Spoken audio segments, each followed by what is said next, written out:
మండలం అయ్యలూరు గ్రామంలోని మంత్రి ఎన్ఎండి ఫరూక్ ఫ్లెక్సీని అర్ధరాత్రి పెట్రోల్ పోసి కొందరు గుర్తు తెలియని దుండగులు కాల్ చేశారు.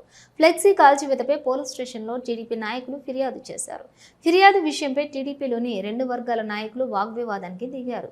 ఫ్లెక్సీ కాల్చివేతకు గల కారణాలపై పోలీసులు ఆరా తీస్తున్నారు. టీడీపీ నాయకుడు త్రిలింగేశ్వర రెడ్డి ఫిర్యాదు మేరకు పోలీసులు కేసు నమోదు చేశారు.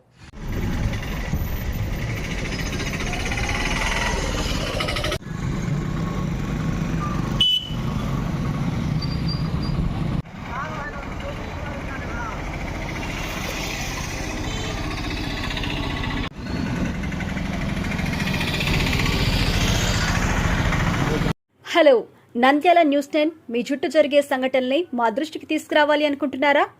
అయితే ఇంకా ఆలస్యం ఎందుకు? మా వాట్సాప్ నెంబర్ 9849700865కి సమాచారాన్ని ఎప్పటికప్పుడు పంపించండి. మా నంద్యాల న్యూస్ 10 ద్వారా మీ సమస్య పరిష్కరించుకోవడానికి ముందడుగు వేయండి.